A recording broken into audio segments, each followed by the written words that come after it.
আসসালামু আলাইকুম। আপনারা সবাই কেমন আছেন? আলহামদুলিল্লাহ আমরা ভালো আছি। আজকে আচার বানাবো, বোম্বাই মরিচের আচার। এখানে আমি শুকনো উপকরণগুলো একটু ভেজে টেলে নিছি, দেখেন এই যে। আর এখানে তেল নিয়ে নিছি কড়াইতে।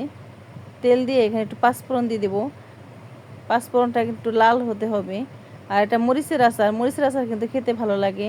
আর দিয়ে দিলাম এলাচ আর দারচিনি। এলাচ দারচিনি অবশ্যই লাগবে একটু একটু করে। আর দিয়ে দেবো শুকনো মরিচটা একটু ছিঁড়ে দিয়ে দিছি, দেখেন। আর এই আচারটা খেতে কিন্তু অসাধারণ লাগে। যাদের বোম্বাই মরিচ পছন্দ তারা দিতে পারেন।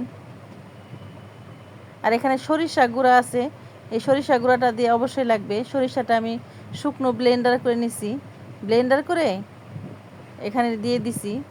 মানে আপনারা চাইলেই করতে পারেন, সরিষা শুধু ব্লেন্ডার করে দিতে পারেন। আর আমি শুকনো করে নিছি। আর এটা খেতে কিন্তু অসাধারণ ছিল। সামান্য একটু লবণ দিয়ে দিব। আর আমাদের ভিডিওটা যারা দেখেন একটু পুরা ফুল ভিডিও দেখবেন। আর অর্ধেক ভিডিওতে ঢুকে আপনারা বের হয়ে যাবেন না, তাহলে আমাদের কমে যায়, এঙ্গেজমেন্ট কমে যায়। দেখেন সব মশলা দিয়ে আমি ভালো মতো মরিচটা দিয়ে কষাই দিছি। আর বোম্বাই মরিচ যারা ঝাল পছন্দ করেন তারা বোম্বাই মরিচের ফ্লেভারটাই সে আসে। আর এখানে দিয়ে দিব সামান্য একটু চিনি দিয়ে দিব, দেখেন 2 চামচের মতো আমি একটু চিনি দিয়ে দিয়েছি।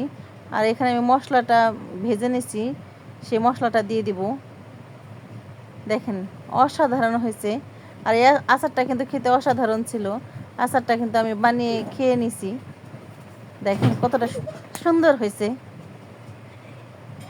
অসাধারণ হয়েছে দেখেন। আর এটা ঠান্ডা হলে আরও বেশি ভালো লাগবে। এরকম একটা কৌটায় আমি রেখে দিব।